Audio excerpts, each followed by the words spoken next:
नमस्कार, मैं वेद प्रकाश धक्कड़ है हरियाणा में आपका हार्दिक स्वागत अभिनंदन है। और इस वक्त मौजूद हैं हम गांव दुलेड़ी में। और जैसा कि आप सभी को पता है कि 2 तारीख को पंचायत चुनाव होने जा रहे हैं। अपना नया प्रधान चुनेंगे, नई सरकार चुनेंगे कल। तो सभी उम्मीदवार अपनी जोर आजमाइश में लगे हुए हैं। और हमारे साथ अब मौजूद हैं जो सरपंच पद के प्रत्याशी हैं भाई राजकुमार जी। राजकुमार जी, स्वागत है धक्कड़ है हरियाणा में। मैं आपकी टीम का और आपके सभी दर्शकों का स्वागत करता हूं यहाँ पहुँचने पर। आप यहाँ आए, आपका बहुत बहुत धन्यवाद। राजकुमार जी, किन मुद्दों को लेकर के आप चुनावी मैदान में? देखो, हमारे मुद्दे रहेंगे कि हमारे गांव में जो पीने के पानी की समस्या है, उसके लिए हम हमारे जो गांव की जो बड़ी नहर है ना, उसके ऊपर बोर करके ना, और जहाँ जहाँ पानी की कमी है वहाँ पानी की टंकियाँ बनवाएंगे, और जहाँ तक संभव होगा हर घर तक स्वच्छ पेयजल पहुँचाने की कोशिश करेंगे। सबसे बड़ी समस्या है भाई पीने के पानी की। जैसा कि राजकुमार ने बताया, तो स्वच्छ पेयजल उपलब्ध करवाने का काम करेंगे ये। और क्या क्या समस्याएं हैं? और समस्या जैसे स्वास्थ्य संबंधी समस्या हमारे यहाँ सब सेंटर है, उसको हम कोशिश करेंगे कि यहाँ पर MBBS लेवल के डॉक्टर को हम यहाँ व्यवस्था कर पाएँ। अभी क्या सुविधा है यहाँ? डॉक्टर आते हैं या नहीं? अभी तो सर ये जैसे MPHW फीमेल बैठते हैं तो सुविधा कम है जी। अभी वर्तमान में मल्टीपर्पज हेल्थ वर्कर यहाँ बैठते हैं, लेकिन डॉक्टर यहाँ पर नहीं बैठते। ज्यों ही राजकुमार जी को आप सरपंच बनाते हैं तो यहाँ पर MBBS डॉक्टर भी बैठेंगे और आपको स्वास्थ्य सेवाओं के लिए कहीं दूर जाने की आवश्यकता नहीं रहेगी। गांव में स्वास्थ्य सेवाओं का लाभ उठा पाएंगे। तो और कौन कौन सी समस्याएं गांव में? समस्याएं जैसे गांव के हर एक पोल पर लाइट की व्यवस्था की जाएगी, और गांव के हर एक चौराहे पे, गली पे CCTV कैमरे लगवाए जाएंगे। शिक्षा के क्षेत्र में सुधार करने की जी बहुत जरूरत है, क्योंकि शिक्षा से ही समाज का सुधार होगा और उससे विकास होगा। जितने भी युवाओं से अपील है कि मेरा साथ दे। आने वाले समय में हम ऐसी मिसाल पेश करेंगे कि पूरा हरियाणा, पूरा भारत देश हमारे गाँव पर गर्व करेगा। आज समाज में व्यसन सबसे बड़ी समस्या है, जिसके कारण काफ़ी परिवार खराब भी हो रहे हैं। तो व्यसन को लेकर के आप क्या अभियान चलाएंगे? नशा मुक्ति के खिलाफ जी हम ऐसा प्रोग्राम बनाएंगे कि जितने भी गांव के युवा हैं हम उनको इकट्ठा करेंगे, और नशा जो कर रहे हैं उनके उसके दुष्प्रभाव के बारे में उनको बताएंगे कि इससे आपका भविष्य खराब होता है, आपका परिवार खराब होता है, परिवार में झगड़े कलह होती है, और आपका जो आर्थिक नुकसान तो होता ही होता है, आपका स्वास्थ्य भी नुकसान होता है। तो हम युवाओं को मोटिवेट करेंगे, तो युवाओं को जो टीम बनेगी वो गांव में जाएंगी, अपना विचार रखेंगी। तो जितने युवा साथी आएंगे, हम यही मेरा मुद्दा रहेगा कि उनको फोकस करके युवाओं को जो नशाखोरी की जो प्रथा है युवाओं में न बढ़े, और इसको हम समाप्त करने की पूरी कोशिश करेंगे। जैसा कि चुनाव में देखने में आता है कि चुनाव में बड़ी भारी संख्या में नशे का प्रयोग किया जाता है, नशा पिलाया जाता है, नशा बांटा जाता है। तो क्या आप क्या करना चाहेंगे इस मामले को लेकर के? देखो जी, मैं युवा हूँ, पढ़ा लिखा हूँ, मैं खुद किसी व्यसन का आदी नहीं हूँ। तो मेरी सोच भी यही है कि जो आजकल ये चुनाव में जैसे शराब चलती है, वैसे चलती है, ये नहीं चलना चाहिए। मेरे पूरे कैंपेन में कहीं भी कोई शराब का कोई भी जिक्र नहीं है और कुछ भी नहीं है। बहुत से गांवों में सरपंच पद के प्रत्याशियों ने ये भी घोषणा की है, भाई हम अगर सरपंच अगर ग्रामीण हमें निर्वाचित करते हैं तो हम नशे पर पूरी तरह प्रतिबंध लगाएंगे, गांव से जो शराब के ठेके बाहर करवाएंगे।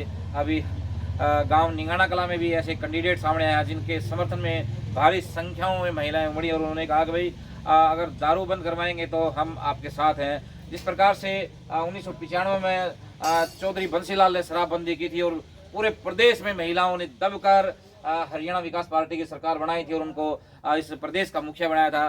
तो क्या आप भी ऐसा काम करेंगे जिससे महिलाएं भी आपकी ओर अग्रसर रहेंगी और आपको जिताने का काम करेंगी? वर्तमान पंचायत अभी भी भविष्य में तो आने वाली है, 2 तारीख के बाद निर्वाचित होगी पंचायत। जो इससे वर्तमान पंचायत थी उसमें मेरी पत्नी मेंबर थी।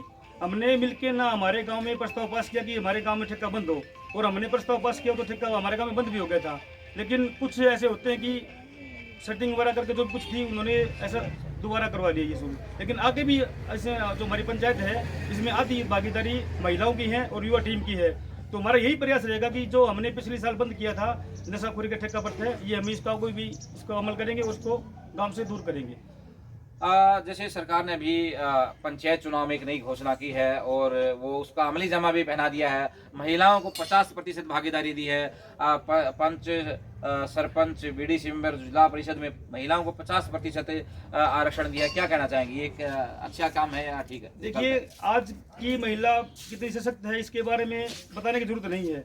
आज महिलाएं हर वर्ग में, हर क्षेत्र में पुरुषों के साथ करने चल रही हैं। हमारे देश की प्रधानमंत्री, राष्ट्रपति और प्रथम IPS भी महिला रही हैं। आज भी इतनी इतनी मिसाल है कि अंतरिक्ष में हमारी 2 महिलाएं जा चुकी हैं। तो महिलाएं किसी भी क्षेत्र में कम नहीं हैं, उनको हम कम नहीं आ सकते। तो उनको साथ जब हम लेंगे ना, तभी मतलब हम आगे बढ़ सकते हैं। बात आती है भ्रष्टाचार की। भ्रष्टाचार आज हम एक पड़ोस के गांव का जिक्र करें तो उसमें करीब 50 करोड़ पंचायत के खाते में हैं और वहां पर पूरे प्रदेश में सबसे ज़्यादा सरपंच कैंडिडेट हैं, उनकी सबकी नज़र 50 करोड़ पर है। तो अमूमन देखने में आता है कि भ्रष्टाचार बहुत होता है। तो भ्रष्टाचार पर अंकुश लगाने के लिए क्या करेंगे आप? देखिए, हमारी टीम है जो अब चुन के आएगी, उसमें सभी पंच निर्वाचित सभी यंग हैं, युवा हैं, पढ़े लिखे हैं। तो हमारा ये विजन रहेगा कि हम कमरे में बैठ के कोई फैसला न ले। ग्राम सभा की जो मीटिंग होगी, सारे गांव को उसमें बुलाया जाएगा। जिन कामों को प्राथमिकता दी जाएगी कि जो जरूरी काम है उनको प्राथमिकता से करवाया जाएगा और जो जितने भी जरूरी काम है उनको प्राथमिकता से हम करवाने की पूरी कोशिश करेंगे और ये हमारा प्रयास रहेगा। ग्रामीण आपको सरपंच निर्वाचित करते हैं, आपके पक्ष में मतदान करते हैं, तो आप सबसे पहला काम कौन सा करेंगे? सबसे पहला काम हम यही करेंगे, तो शिक्षा का क्षेत्र है हमारे गाँव का। हम स्कूल में जाएंगे और शिक्षकों से मिलेंगे। जो भी उनको जरूरत होगी, जब हमारा सहयोग होगा, हम उनका सहयोग करेंगे। बहुत बहुत धन्यवाद। धन्यवाद जी।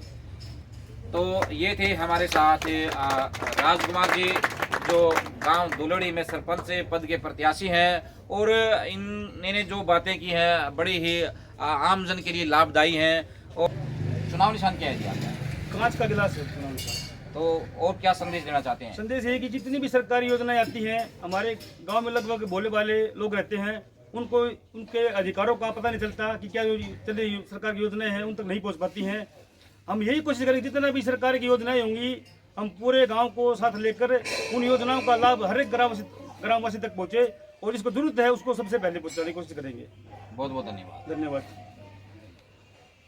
अमूमन देखने में ये आता है कि लोग बड़ी बातें करते हैं चुनाव को लेकर के, लेकिन जब मतदान की बात आती है तो लोग घरों से बाहर नहीं निकलते मतदान के लिए। तो मैं धाकड़ है हरियाणा की ओर से सभी प्रदेशवासियों से अपील करना चाहूँगा कि मतदान के दिन सुबह जल्दी नहा धो करके सबसे पहला काम मतदान का करें, ताकि एक सही लोकतंत्र की जीत हो सके। और मैं चाहूँगा कि आप सभी मेरे साथ एक शपथ लें, मेरे साथ साथ बोलें, अपना दाहिना हाथ आगे करें। जागेंगे जगाएंगे, जागेंगे जगाएंगे, सबको समझाएंगे, 100% मतदान 100% मतदान जरूर करवाएंगे। धन्यवाद। तो भाई फिर से मैं आप सभी को कहना चाहूँगा, अपील करना चाहूँगा कि इस चुनाव में 100% मतदान अवश्य करें, ताकि एक सही लोकतंत्र की जीत हो सके। धन्यवाद। मैं वेद प्रकाश धाकड़ है, हरियाणा।